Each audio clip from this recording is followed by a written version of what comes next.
Once the Indian master, Padampa Sangye, had the thought, that Tibetan Milarepa is said to be an excellent Sita. I must meet him at least once. So he flew from India at daybreak and arrived at the top of Tongla Pass in Nenang at the first direct rays of the sun. There he multiplied himself into the forms of many masters identical to himself and sat in their midst. Meanwhile, Milla, traveling from the base of Dingri Plateau in the company of some traders, met him at the top of the pass. Identifying Dampa as the one with humble demeanor in the midst of all the masters, Jetson offered his respects, and the master said, "There's no one here more lowly than me. Don't honor me senselessly. You must be crazy, yogi." Milla answered with this song. Indian yogi, listen please. Afflicted by the devil of ignorance, most beings of the six realms are crazy. Having realized appearances to be illusory, Milarepa especially is crazy. With supernormal knowledge of others' minds, old Father Marpa Lotsawa is crazy.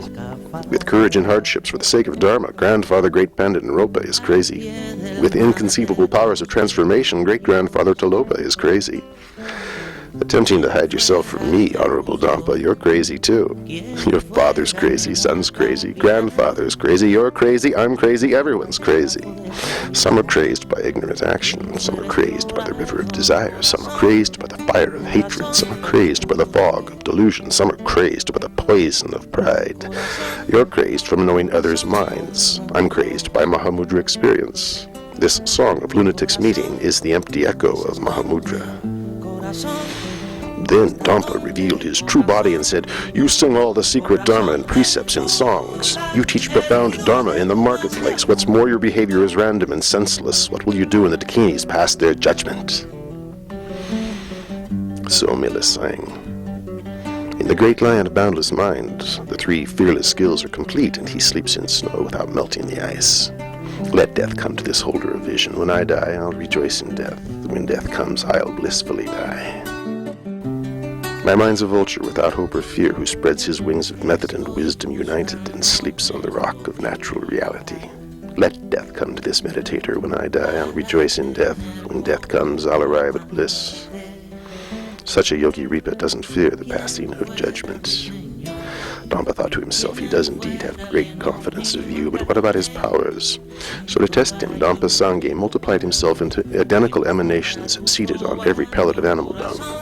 But Jetson also multiplied himself into a Milarepa on the top of every stalk of grass. In amazement, Dampa said, "Your powers are exactly as you stated in your song. Now that we two Siddhas of India and of Tibet have met, we should celebrate our association with a feast. Will you draw water or make a fire?" Jetson replied, "I'll draw the water." He went to a spring and scooped blue water the consistency of jelly into a net bag. Dampa ignited a fire on a pile of rocks at the top of the pass. Jetson said, "We'll need a pot."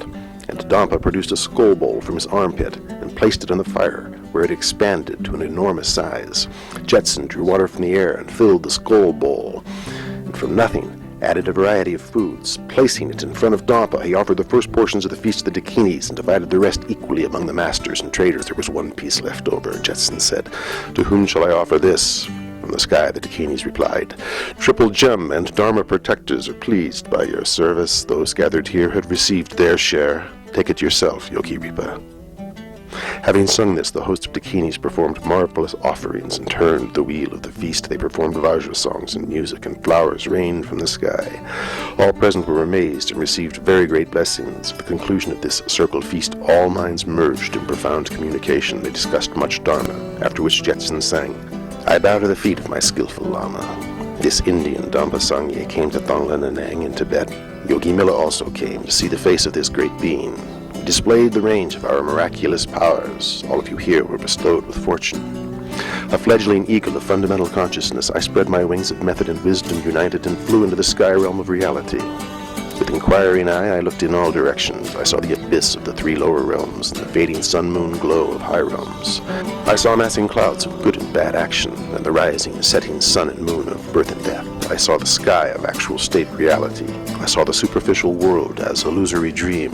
I saw the inexpressible, unthinkable absolute. Ma, phenomena of superficial samsara don't exist, yet appear. Great wonder. And Dampa said, "Now I don't need you, and you don't need me." At this they both flew into the sky, going their separate ways like vultures scattering from a corpse.